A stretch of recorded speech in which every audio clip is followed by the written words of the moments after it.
at this stage, it does look like the 2024 presidential race will be a battle between Joe Biden representing the Democrats and Donald Trump representing the Republicans. Now, I just will say from the outset that Biden's, I think it's fair to say, his greatest vulnerability is his age, but also it's his lurch to the left on a wide range of public policy issues in a country that has long been known for its centre-right mainstream position in the public discourse.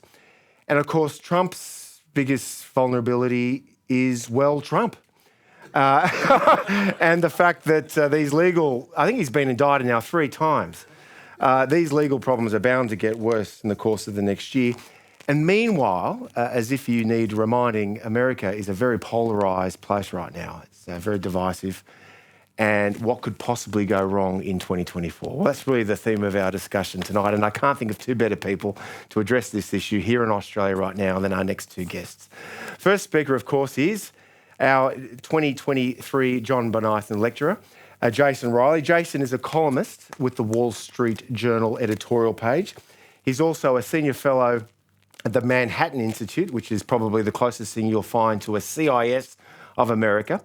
And he's also the author of several books, including Maverick, a biography of Thomas Sowell, who himself was the 1988 John Bonython lecturer. Please welcome Jason Riley. And Jason, sit down there. And also joining us this evening is Naomi Schaefer Riley. She's a senior fellow at the American Enterprise Institute in Washington, where I had the good fortune of working in the mid to late 1990s. She's focusing on many issues regarding child welfare.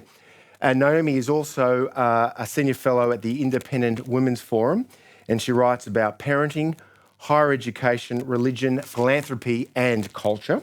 She's a former columnist with the New York Post. She's a former editor at the Wall Street Journal editorial page. She's increasingly affiliated with Quillette magazine, and I see Claire Lehman back there at the end, who, of course, founded Quillette. And Naomi is author of 7 books, including most recently, No Way to Treat a Child, How the Foster Care System, Family Courts and Racial Activists Are Wrecking Young Lives. Please welcome Naomi. Well, let's talk about American politics. I mean, there are so many young, relatively young, smart, sharp Republican, Democrat senators, governors in today's politics. And yet the 2 leading candidates for their party's nomination for next year are Joe Biden and Donald Trump. Why, Naomi? Why has it come to this? Well, I think, the party structure is in such a way that, we're going to kind of stick with what we know. It's very, Joe Biden is the president, so he's sort of, the obvious person to lead the party. And really the problem is that there is no obvious successor. He chose a vice president who everyone seems to agree is not an appropriate successor. And that's why we're kind of in this situation on the Democratic side. On the Republican side, not only, was Donald Trump a president, but there are a lot of people who think he won the last election, too. So on the Republican side, people think he is the obvious choice as well. And if indeed it is a Biden-Trump rematch in November next year, Jason, this would be the first time since when you've had 2 major political party candidates facing off against each other in consecutive elections. Yeah, you'd have to go back to the 1950s with Eisenhower running against Adlai Stevenson. 52 and 56. Yeah. Now, they were both... Eisenhower Dwight Eisenhower, of course, was a 5-star general. Right. And Stevenson was a prominent Democrat senator who ended up becoming John F. Kennedy's ambassador to the UN. They were political adults. Could you say the same thing about Donald Trump and Joe Biden in 2024? Seriously? No, the Eisenhower was a war hero. There were Republicans that wanted to challenge Eisenhower from the right. They felt that he was not doing enough to push back against the FDR years, Roosevelt's New Deal and so forth, and they thought he was much too moderate. But he won out. He won out over those challengers from his right, and so we ended up with. And looking back, Eisenhower had a pretty successful presidency, I think. 2 terms. Yeah.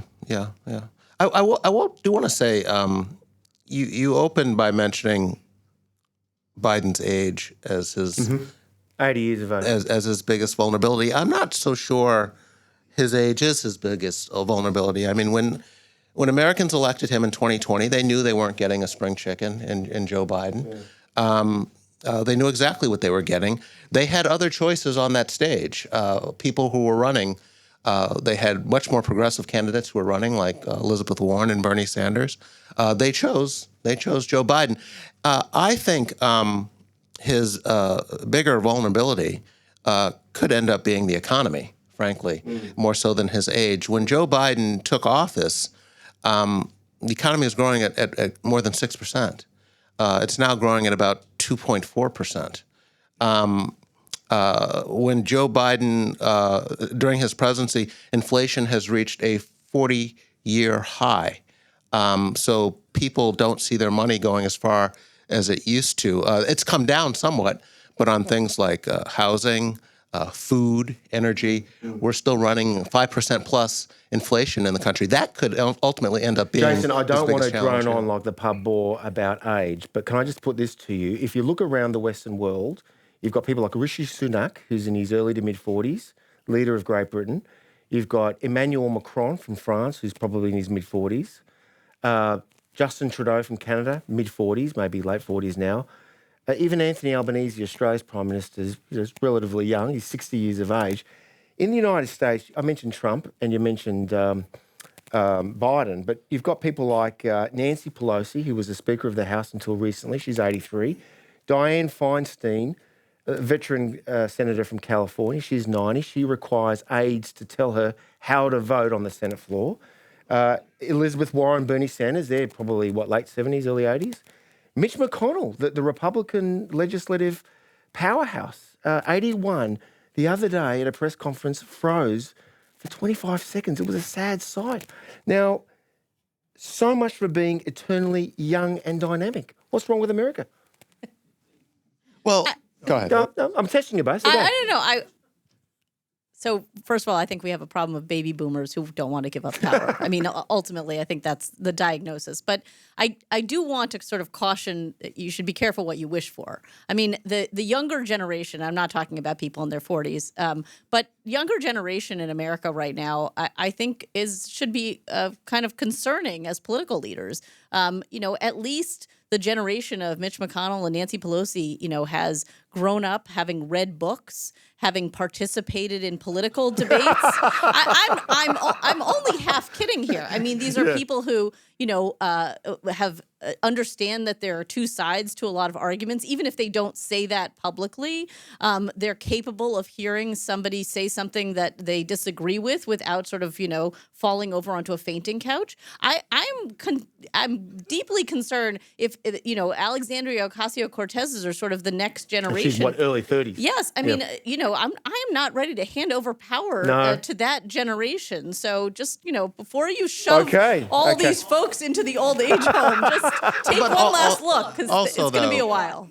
These things tend to run in cycles. America in the early 90s and Bill Clinton had a relatively young president. Barack Obama was a relatively John F. Kennedy young in the early president. 60s. John F. Kennedy was a young president. I think the Clinton presidency was much more successful than the Obama presidency, but it's no guarantee. Simply having someone younger in office, there's no guarantee that's going to produce better outcomes.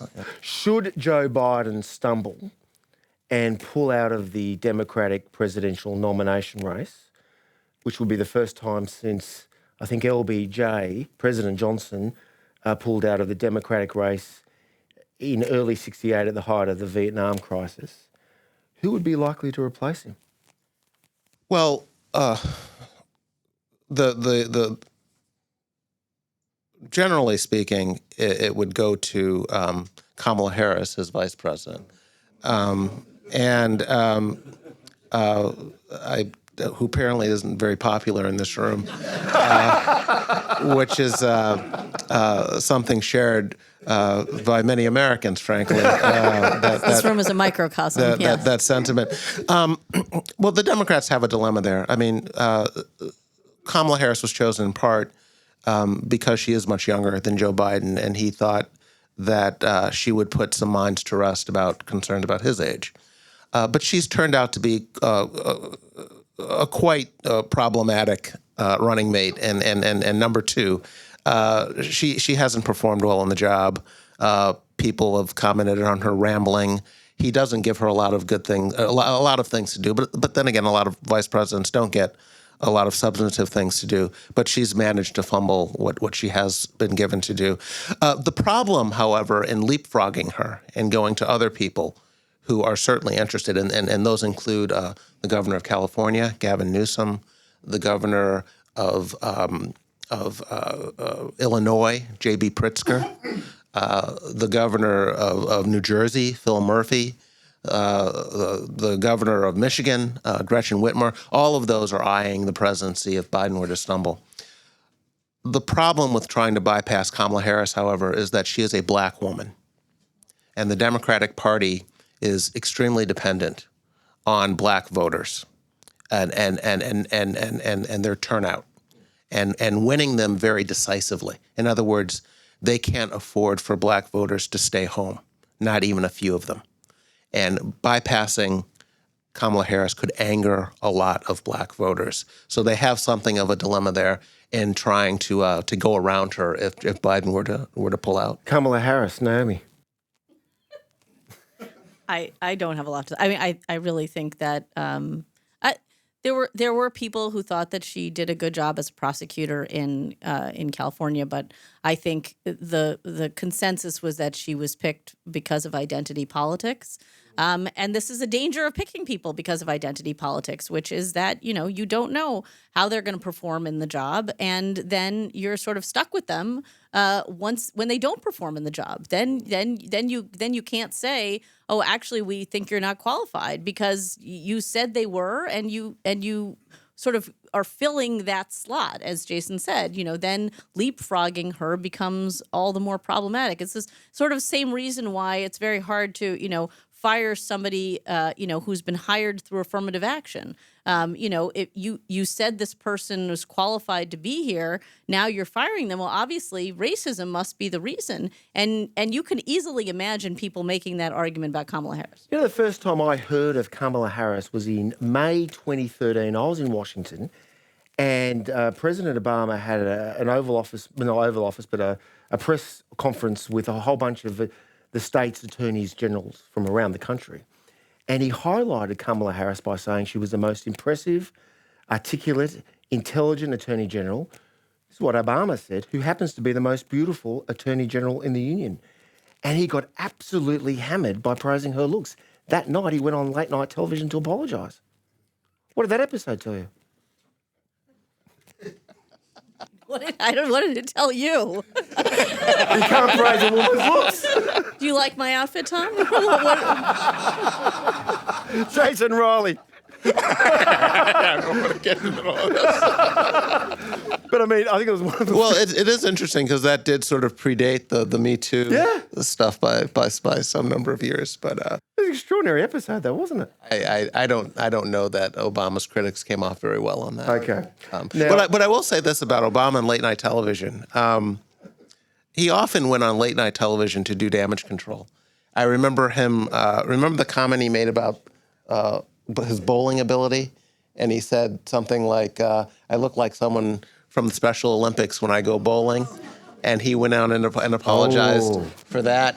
But he that's also worse than praising Kamala Harris's looks, isn't it? there was also an episode though where I thought he performed very well on late night television, and it was shortly after he was elected, and he was starting to push for his health care reform, which was not polling very well. And a lot of his critics said that obviously it's not polling well because there are racists who oppose you, and that's why they're opposing your health care. And Obama went on one of the late night shows, and he was asked about that because one of the people who made that claim was Jimmy Carter, former president, who had chalked up all criticism of Obama to racism. Mm-hmm. And Obama went on late night television and he said, I think he was on Letterman. And he said, David, I was actually black before the election. And it was, I thought, a very tactful way to push back at that argument that any criticism of him was due to his race. And so he has used late night television pretty effectively. Let's turn to Donald Trump. He doles out the ideological red meat to the Republican conservative populist base. He has been written off time and again, only to bounce back with tremendous force. Naomi, is there a danger that the same pundits are writing him off again?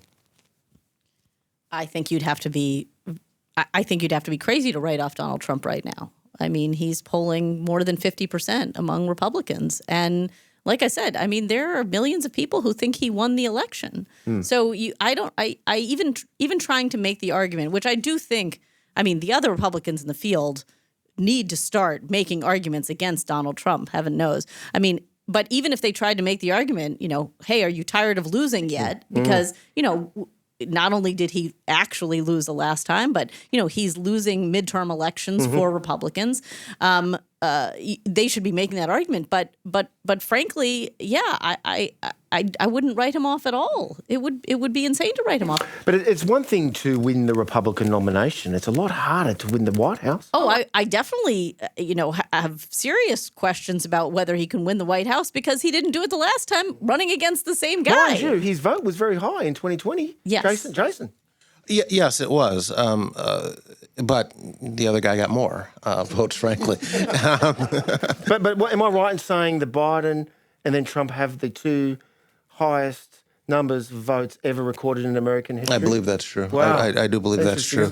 And that's part of the reason why the other Republicans challenging Trump are reluctant to go after him too hard. They need his voters. And so their dilemma is criticizing Trump without turning off his supporters because there are 70-something million of them, and no Republican will be able to win a general election without a substantial number of those 70 million voters. And so that is one reason they're going after Trump with kid gloves.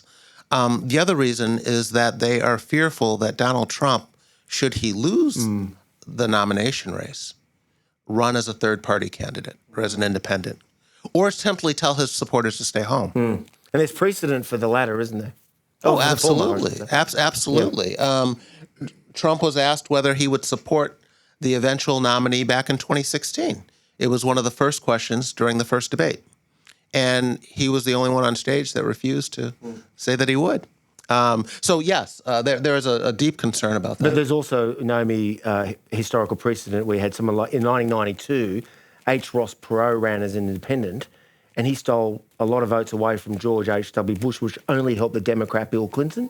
You can think about the 1912 election, we talked about this earlier in private, when Teddy Roosevelt ran as an independent, hurt the Republican candidate, William Howard Taft, only to deliver the presidency to Woodrow Wilson. That could happen again.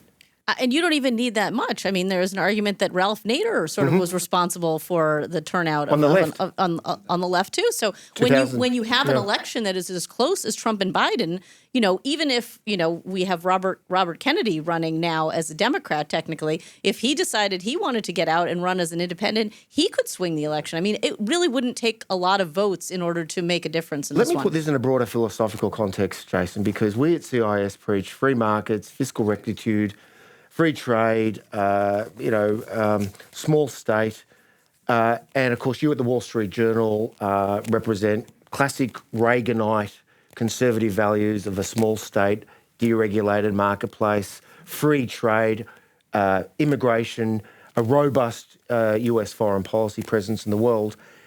And yet, in the course of the last few years, the Republican Party has now become not just the party of Donald Trump, the party of protectionism, nativism, and America First foreign policy. How do you account for this? Well, I think that Republicans have forgotten in some cases that you need to re-educate each generation about the importance of the principles you laid out there, from small government, free trade, the role that the U.S. needs to play in the world in order for it to be a safe world for democracies to thrive all over. And those lessons have somewhat been lost. I mean, what Donald Trump tapped into was a sentiment that ordinary Americans had been left behind by a sort of elite class that a coastal elite class. I'm part of the mainstream media, the Wall Street Journal. Naomi also writes for publications that are considered part of the mainstream media. And many of us in the press were obsessed with Donald Trump's quote-unquote unpresidential behavior.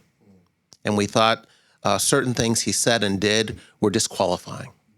And middle America, people in Wisconsin and South Carolina and Michigan and Ohio would say, well, Jason, you worry about the president's personal character. I haven't had a raise in I don't know how long. I was told my health care costs were going to go down. They've gone up. I can't remember the last time I went on vacation. My kid can't pay for college. You worry about president's character. I have bigger things to concern myself with. Donald Trump says he's going to do this and do that and to take care of my concerns. And there's been that disconnect, I think, between the Republican elites in particular and everyday rank and file Republicans. And I think that Trump tapped into that. Okay, but are you suggesting then that globalization and free trade has hurt the living standards of a lot of these folks? No, I'm not. I'm saying that the Republican Party hasn't done a very good job of explaining the real source of middle America's problems. What is that source? Our education system, I think, is a big part of the problem. What about technological change?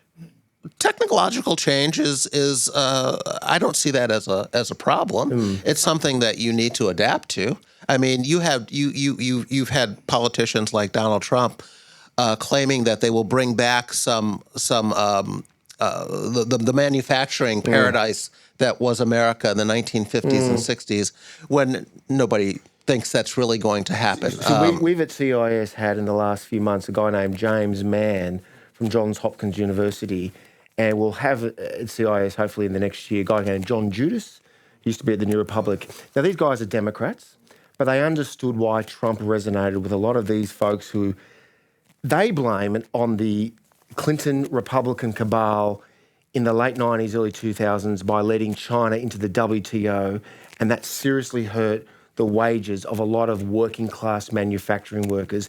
And these are the very folks who are yearning for Donald Trump. How would you respond to that argument? I think free trade has been a net good, and I think you can show that empirically, particularly NAFTA. Not only in terms of lifting the standard of living in the U.S., but also lifting the standard of living in Mexico as well. And that is a twofer as far as a lot of Americans are concerned, because what it means is that fewer Mexicans will want to migrate north to America in search of a better life.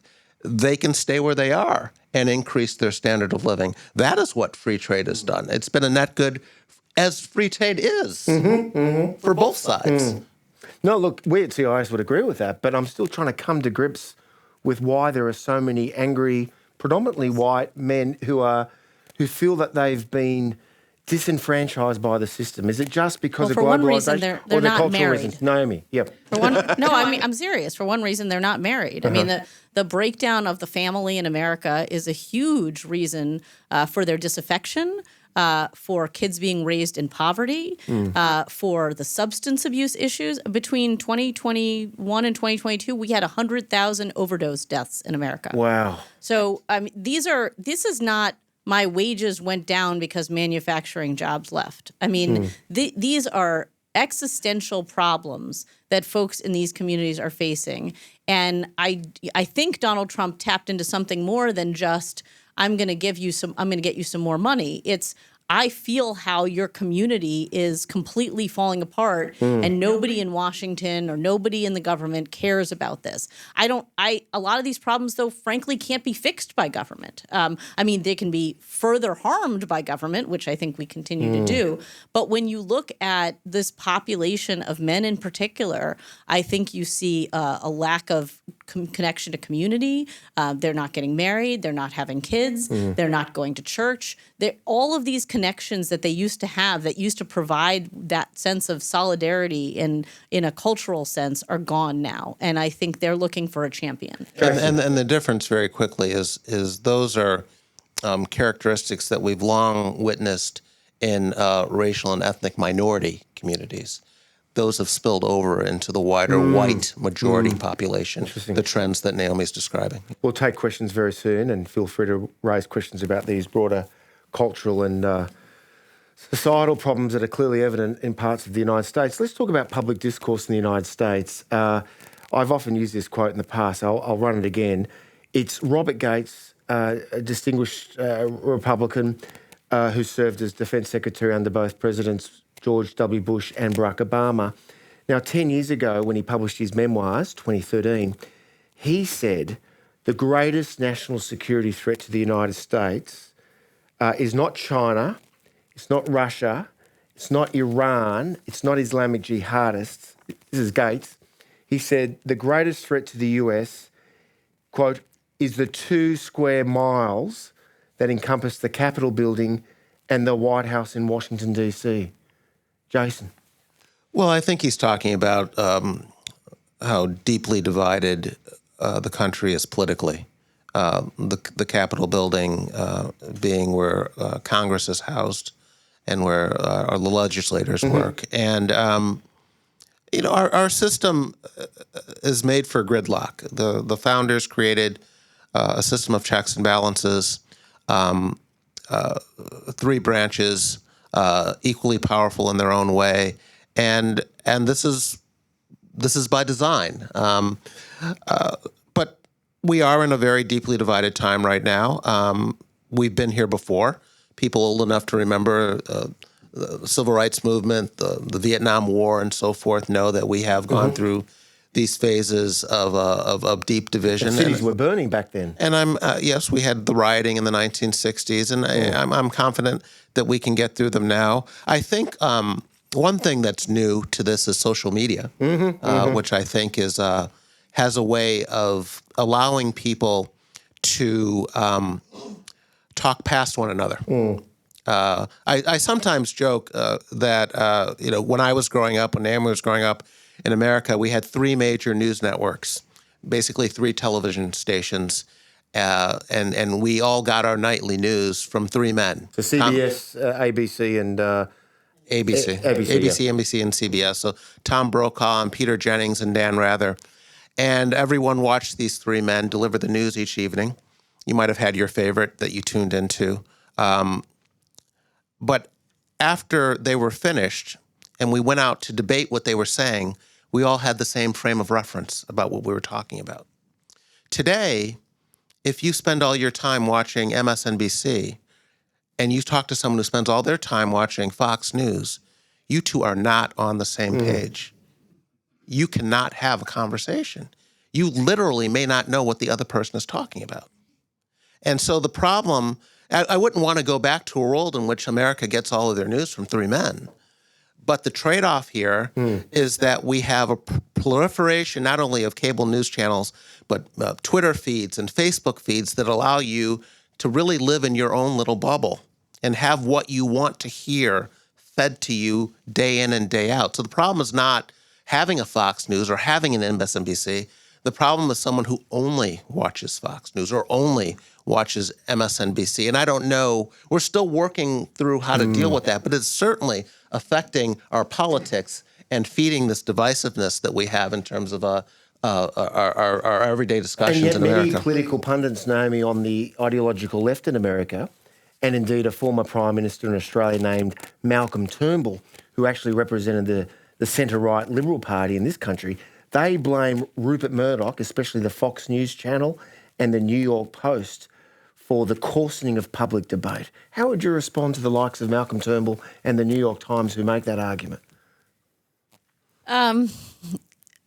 So I would say I recently went to my 25th college reunion. I want to sort of tell you about sort of what the ideological sort of problems are like on the left for a minute. So I went to my college reunion, and where was that, sir? Harvard. Harvard. Right. And when I was at Harvard, my political views were largely what they are now. I was the editor of a conservative paper there. And when people disagreed with me, they came up to me in the dining hall. They wanted to start, an argument with me. The liberal paper was across the hall, and we would have late night sort of, BS sessions about whatever. And the paper for the last, 7 or 8 years was defunct until about 2 years ago. A young man from Harvard called me and said, I want to start it up again. I said, great. And he said, but I need your advice about how to find writers. I said, well, you just need, a dozen or so people who are willing to contribute every week or so. It doesn't seem like it'd be that hard. He said, I can't find anyone who will not write under a pseudonym. Wow. And so here you have a university of 6,000 undergraduates, and he could not find one person who was willing to espouse conservative views with their name attached to it. And I blame the adults. I mean, you could say these kids are, cowards or something, but no, they're all worried about what's going to happen to them when they go out into the world and try to get a job in politics so or be punished for their conservative views. Absolutely. And they're at a university that is increasingly ideologically one-sided. And I was absolutely in an ideological minority 25 years ago, but it is nothing much worse now. Nothing like this environment. Well, this is highly encouraging. So it's not just Rupert Murdoch, is my point. Okay, Jason. I don't give much credibility to that complaint. In the U.S., the left is in near total control of mainstream media outlets. The New York Times, the aforementioned ABC, NBC, CBS.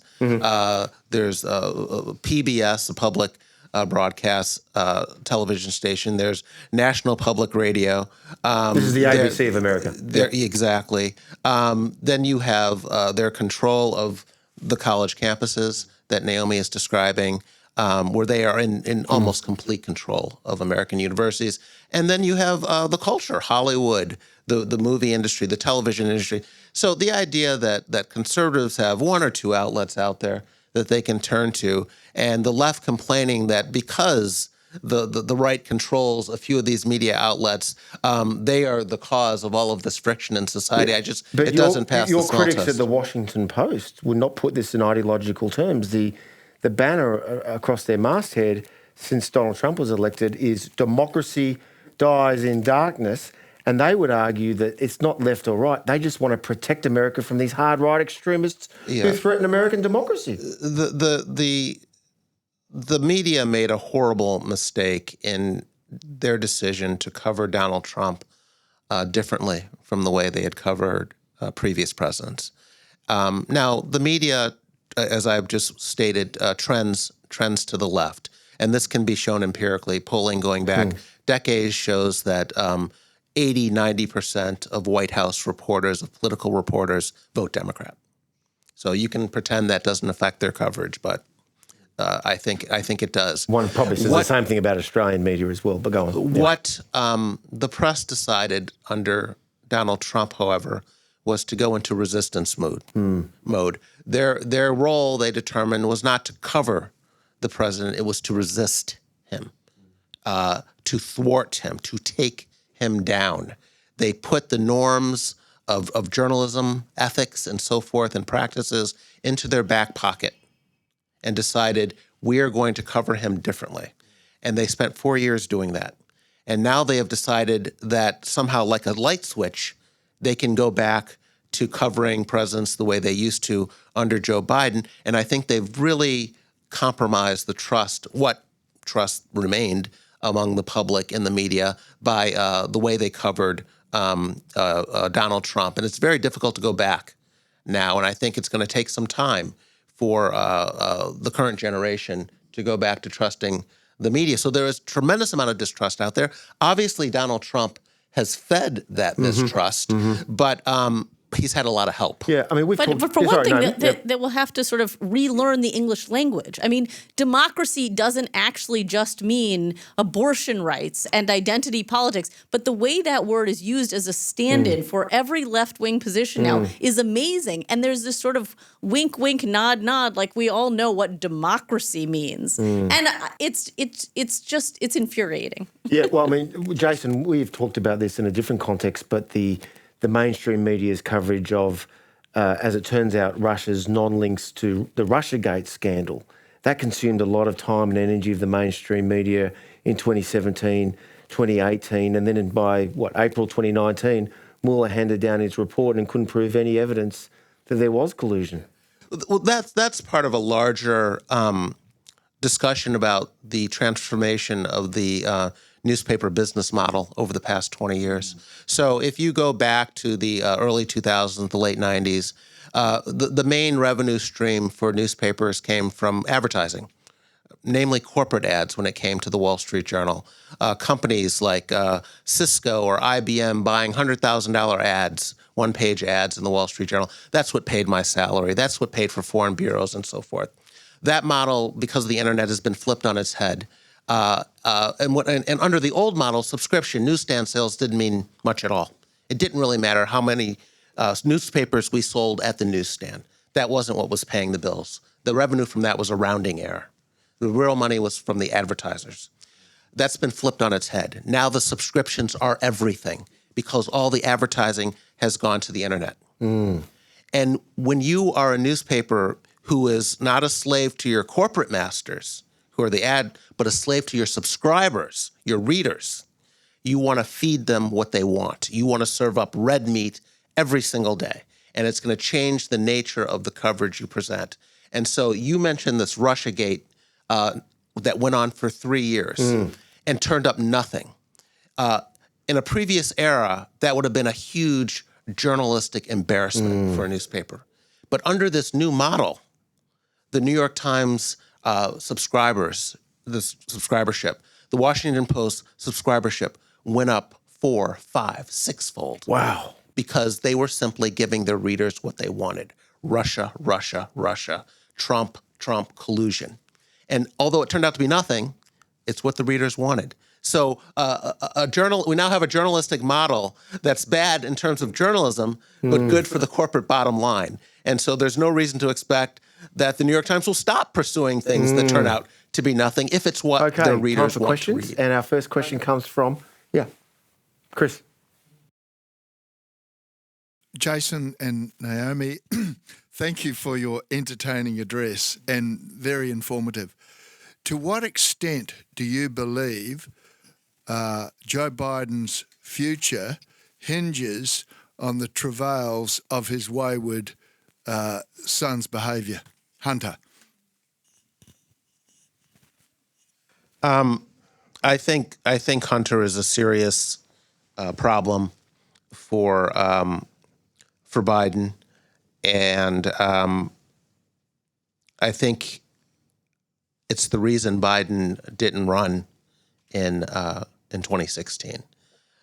So it's been there for a while, and it's now exploding into the open, and it's going to cause him all kinds of headaches. Can you just explain what the controversy is? Because some people... Very simply put, the controversy is that the president's son has been, monetizing his last name and access to his father. He's going around selling access to his father. And he spent the years that his father was vice president doing this. And Joe Biden is claiming that he knew nothing about it. And it increasingly looks like that's unlikely.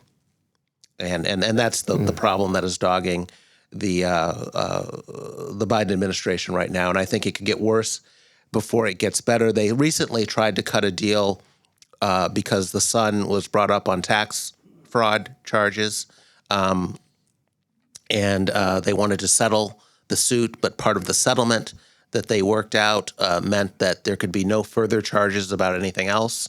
And the judge says, no, I cannot sign off on a deal that says that forecloses the chance of charges in other areas. So now they're sort of back to square one on that. So this is something that's not going away anytime soon.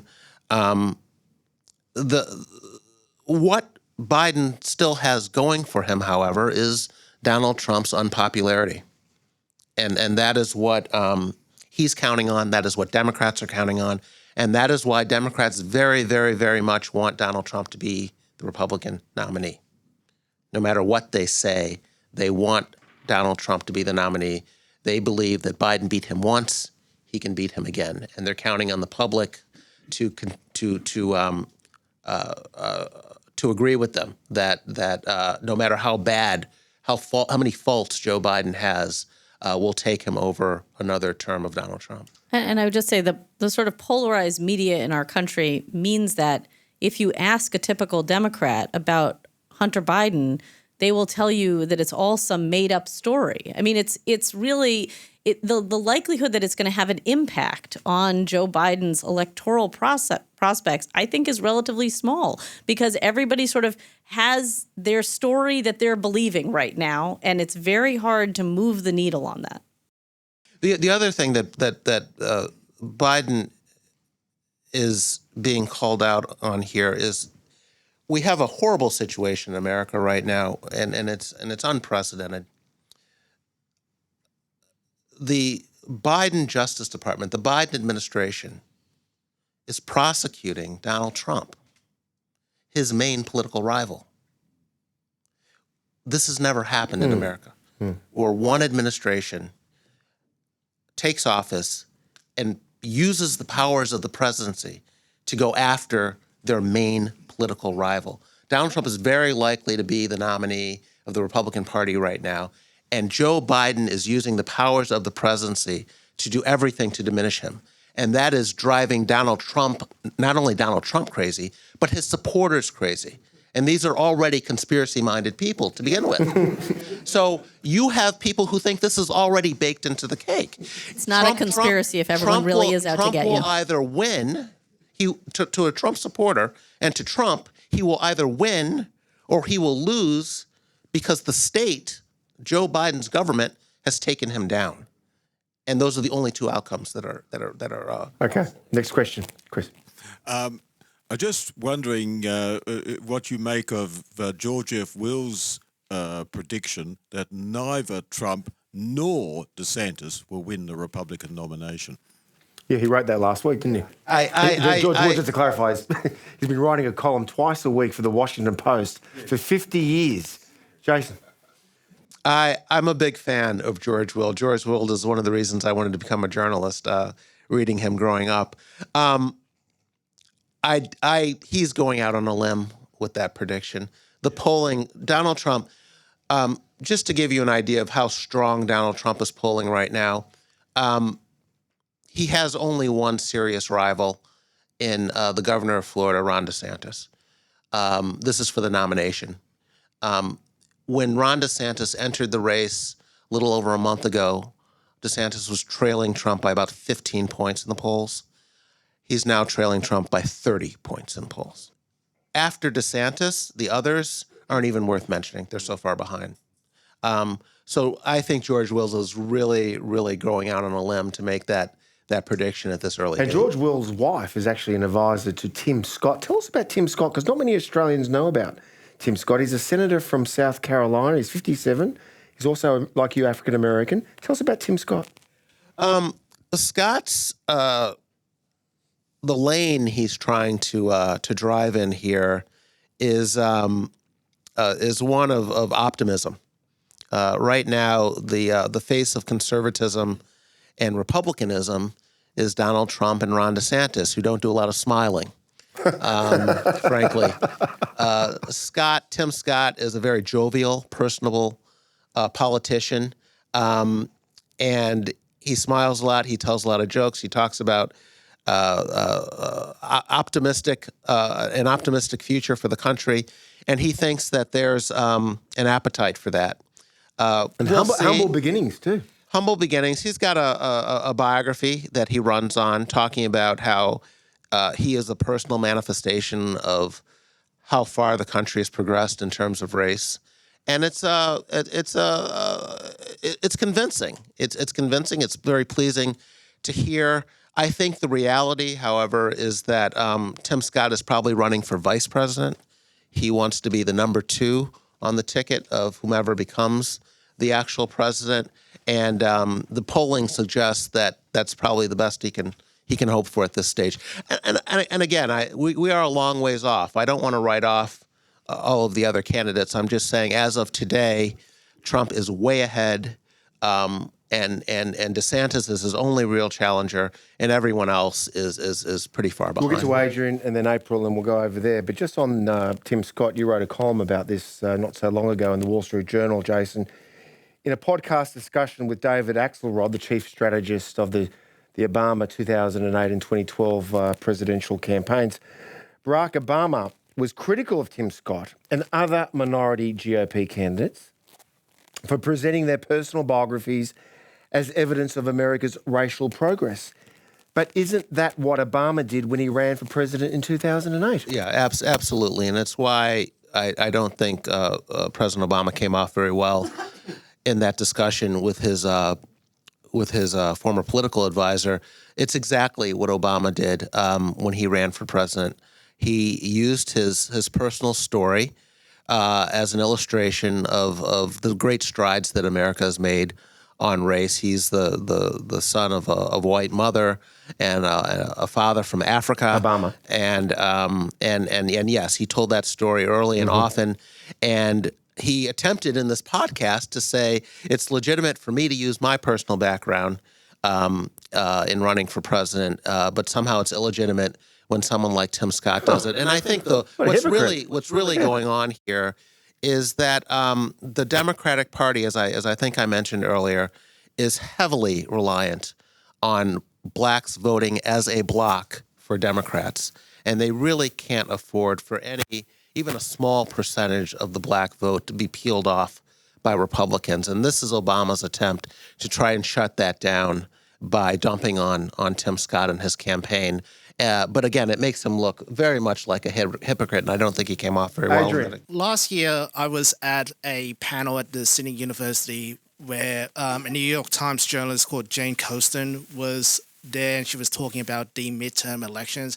And I asked her this question, and I'm going to raise this up again, because I asked her, if Donald Trump won the 2024 election, will the media actually hold itself accountable for even being a factor to him running again and eventually winning again? I mean, I doubt it. I think the pattern that you see in the United States right now is everyone's doubling down. No one ever sort of looks at what they've done and acknowledges a mistake. Everyone is just sort of saying, whatever policy I had in the past, I didn't do that enough. And so now I need to do it more. So I expect you are going to see the resistance squared among the media. I mean, you thought, Donald Trump, they thought he was bad in 2016. Well, that was before he ruined the Supreme Court. That was before, he was indicted 3 times. Now we really need to just buckle down and make sure everyone knows that he's evil, because we did not get that across to Americans beforehand. Yeah, I would agree with that. There won't be a lot of second guessing here. The media thinks they're on the side of the angels here. They view Trump and Republicans writ large now, because every Republican is a Trump Republican. They don't draw any distinctions purposely. They're painting with a very broad brush. They ignore the tension within the party over Donald Trump, and they're painting everyone as a so-called MAGA Republican. And you see that buzzword used by prominent Democrats every chance they get. They don't say just Republican anymore. They say Biden MAGA. uses that phrase, MAGA Republicans, all the time now. Right. Yeah. And that is an attempt to turn all Republicans into Donald Trump Republicans, and they view Republicans as an existential threat, and so I don't see them changing course. Just to clarify, MAGA means "Make America Great Again" was the slogan of the Trump campaign in 2016. Quick time out. Believe it or not, that was Ronald Reagan's campaign in 1980. Did you know that? Yeah. Anyway, we won't complicate things. April. You said Tim Scott is running for vice president, so let me take you back to Kamala Harris. If I was faced with somebody who I couldn't fire, my next choice is to promote her. So what can we do with Kamala Harris? Is she going to be on the Supreme Court? Oh, wow. Well, there'd have to be a vacancy first. I don't really think there's a promotion option here that's immediately available. She is she's not particularly popular even among Democrats. I mean, they really don't know what to do with her. And they have a real problem on their hands. To give you an idea of how important the black vote is to the Democratic Party, Joe Biden decided this year to change the order in which the voting will begin for the primaries among Democrats. Typically, we start in Iowa and then go to New Hampshire and then South Carolina. South Carolina is the of those three states, the only one with any significant black population. Iowa and New Hampshire, no black people live in Iowa and New Hampshire, essentially. South Carolina has a significant black population.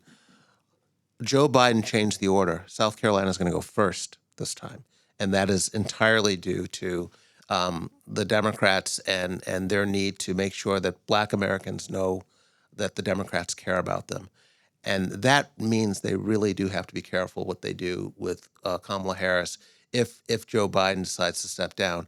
I would suspect that if they are going to leapfrog her, this is going to be something done outside of the public eye. Someone is going to take her aside and get her full cooperation in doing this, just to sort of try and mitigate the fallout publicly. How successful that will be, I don't know.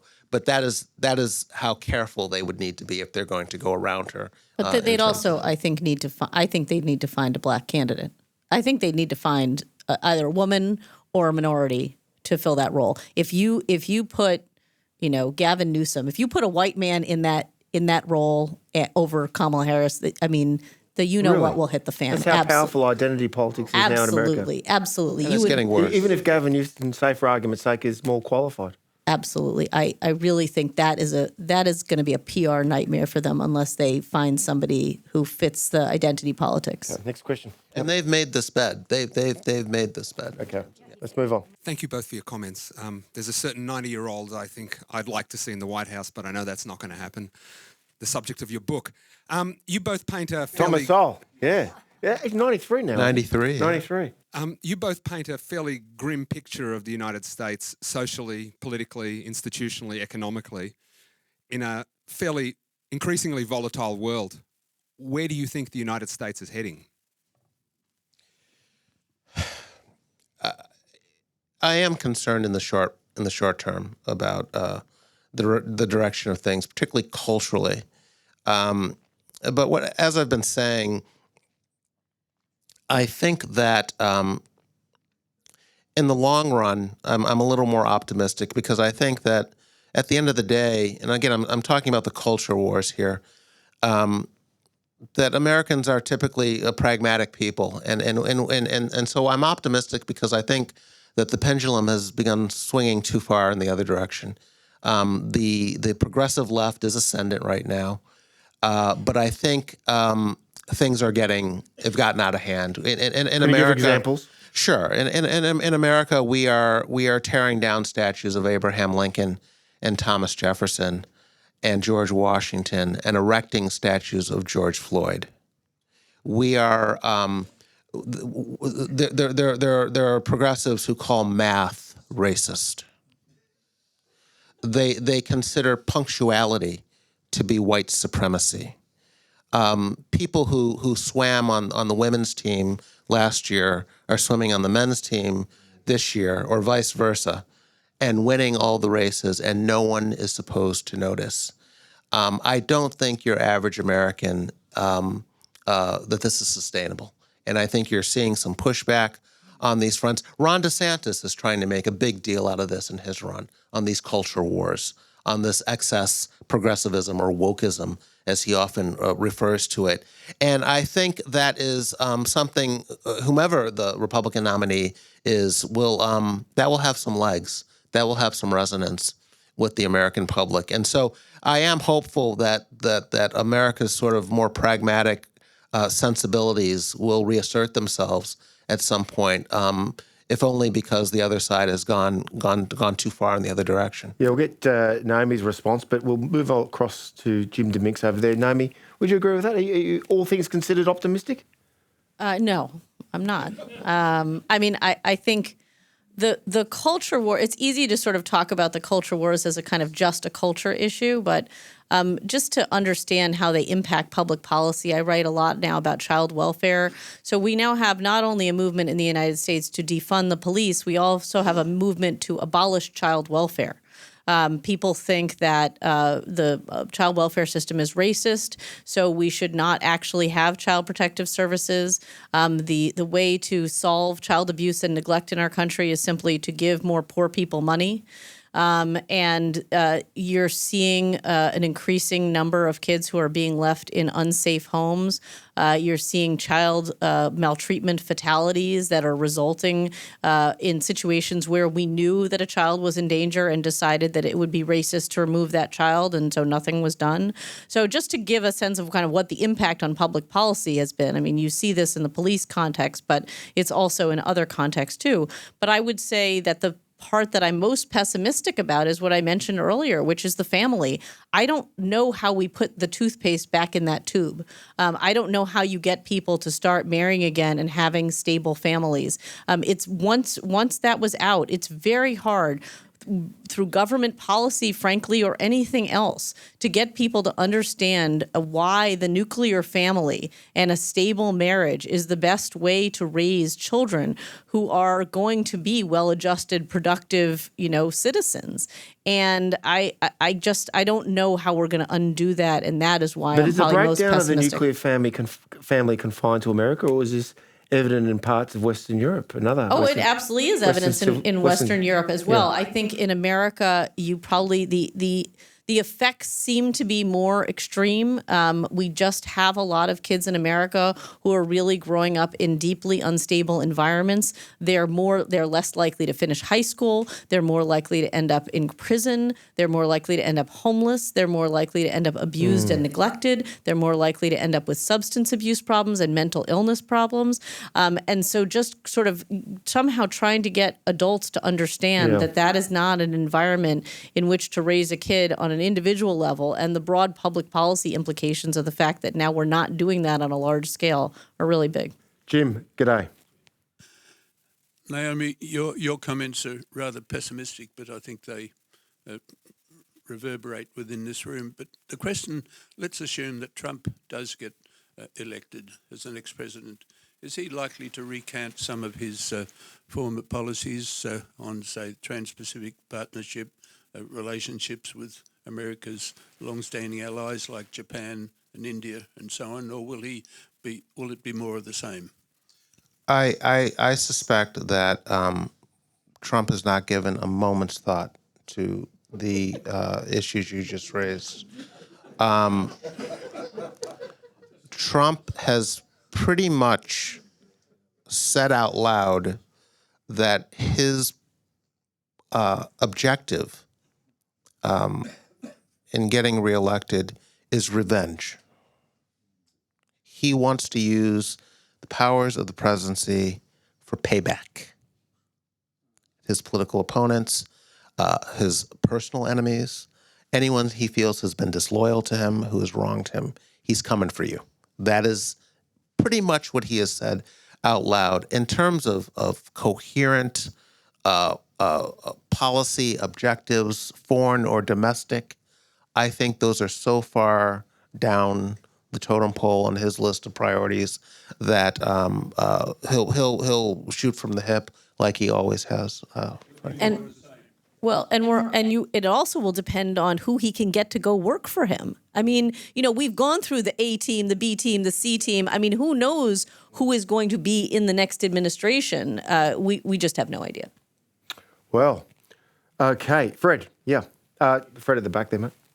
I read recently that there's a right wing, is it the Freedom Institute, that have gathered together a couple of thousand nominees to take over administration and get rid of everyone that's there from before. But that isn't my question. My question is it correct that Donald Trump could be convicted and in prison and win the presidential race and then pardon himself? Doesn't that make the US a laughing stock in the whole world? Whoa, Jason Riley. I'm not a lawyer, so technically I can't tell you what the protocols are for a self-pardon. but it doesn't need to get that far. In other words, not only if Trump is elected, but if any Republican is elected, they can simply end the prosecutions. All of these prosecutions that we're seeing right now likely will not be concluded by the time of the next election. These are long, drawn-out processes. There's an appeals process and so forth. So no one expects to see any finality to any of these indictments by the time the 2024 election comes around. What you would expect to see if a Republican were to win, whether it's Trump or someone else, is simply an end to the prosecution. These cases would be dropped. There is a presidential candidate out there who has explicitly vowed to pardon Trump. He's polling at around 2%, but he has come out and said, if I'm elected, I will pardon Trump. Yeah. All right, next question. Earlier, you were talking about how the Republican Party has become sort of the party of nativism, protectionism, and that it was important to sort of educate people on the ideological basis of America in the international system and free markets and such. But why does democracy necessarily need to be guarded? Now, I'm saying it's definitely a good thing in the United States, but its attempts to export democracy, I'd say, have been rather disastrous. You can go back as far as World War I, where they basically guaranteed the Second World War would occur with the intervention. They've transformed Iraq into rapidly into an Iranian sort of satellite state. They turned Afghanistan into a giant money-burning furnace and handed it back to the Taliban. Is democracy really the best thing for everyone all the time in all places? I don't think so. I mean, Naomi's the neocon in the family, but I am not a fan of what you seem to be describing there as sort of nation building for its own sake. The George W. Bush administration had a fair number of members that were in support of doing that. I'm not. I am in favor of the U.S. throwing its weight around strategically in areas where we don't want other powers dominant. In other words, I don't think any of us want to live. I don't think you want to live in an Australia where China is the dominant power in the Pacific Rim. You don't want, nor do the Taiwanese or people in Hong Kong. I don't want to live in a world where Russia is dominant in Eastern Europe. I don't want to live in a world where Iran is the dominant power in the Middle East. So I do believe that the U.S. has a role in trying to make sure that doesn't happen. And I am very much in favor of the military, the U.S. military, throwing its weight around to prevent that from happening. But no, should we be going around the world trying to start democracies here and there for the sake of it? No, I'm not in favor of using our foreign policy in that way. So democracy is not an export commodity? Not necessarily, no. Mind you, it did work well in post-war Japan and Germany. America played an indispensable role in rebuilding post-war Germany and Japan after fascism. It has a very mixed record, and that's one reason I think to be cautious about relying on it as much as I think some on the right want to. Yeah. But I think it's, well, I mean, to be fair, I think Jason would have said that we should have stayed in Afghanistan, not because we were building democracy there, but because that's part of our throwing our weight around. And similarly in Iraq. I mean, I think that the question is how you categorize these things. Are they categorized as democracy-building exercises, or are they categorized as America throwing their weight around? And I think that, there's definitely some confusion. But frankly, we could have stayed in Afghanistan for a very long time. It would not have cost the U.S. a lot, either in terms of money or in terms of military resources. And a lot of. But Naomi, following on from this wonderful question we had here in the audience, isn't America a republic, not an empire? Yes. Well, doesn't that go against with what you just said about Afghanistan? No, we're anyway? not trying to colonize Afghanistan. Okay. So can you stay forever though? I think you can stay forever with a budget that small and that small of a footprint. How long have we been in South Korea? Yes, good point. Okay. Next question. Yes, at the back there. G'day, champion. I wanted to go back to something domestic and ask you a question about the effect of the South on the potential outcome of not so much the nomination process, but more the election. I read a book recently about modern Mississippi, and the author observed that when Trumpianism, or whatever it's called, emerged, there was this large cohort of people, mainly totally white, mainly male, poor and working poor, that for the first time in their lives had this sort of revelation that there were a lot of other people living in America that thought the way they thought, having gone through generations of assuming that the South were the white in the South, the working poor and the poor, were the only people that held these rather extreme views of how America should operate, very sort of suspicious of government and so forth. And they, for the first time in their lives, according to this author, they felt this connectedness with the rest of America, which affected their willingness to vote. Now, do you have any views about that and how that might affect the outcome of an election if Trump gets the nomination? Trump brought a lot of people who had been on the sidelines historically into the political process. That's true. But it's not a phenomenon unique to the South. He did this in Ohio. He did it in Pennsylvania. He did it in Michigan and Wisconsin. And just a quick history here. After Mitt Romney lost the 2012 election to Barack Obama, the Republican Party published what it affectionately called an autopsy of the party. They had lost 2 straight elections to Barack Obama, and they did a little self-evaluation. And the thinking was that the Republican Party was overly reliant on a white electorate that was aging and dying off, and was not getting enough support from growing demographic groups, Hispanics, blacks, Asians, and so forth. And so there must be a concerted effort to do more outreach to those groups instead of trying to double down on squeezing more support over a declining segment of the population, namely white Americans. Donald Trump had no use for this playbook. He essentially thought, no, there are more white people to get. We don't need to do this outreach stuff over here. There are enough white people in this country to keep Republicans in power. We just need to go find them. And there was some truth to that.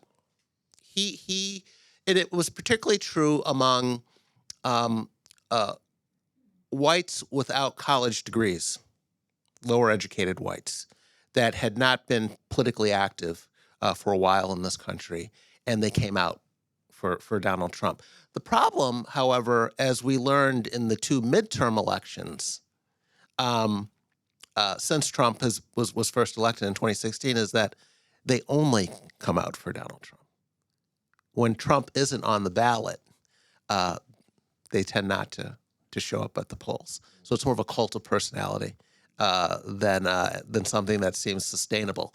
And Trump has not been able to transmit his popularity onto other Republican candidates to benefit from. Obama had a similar problem where he was personally popular, but in midterm elections, when he wasn't on the ballot, his party did not fare well. And of course, his attempt to pass the baton to Hillary Clinton did not go as planned. So there's some similarities there between Trump and Obama. Thanks, Stan. Next question, Seja. Hi, Naomi and Jason. What I'd like to know is whose vision for China are you more in favor of, Biden or Trump?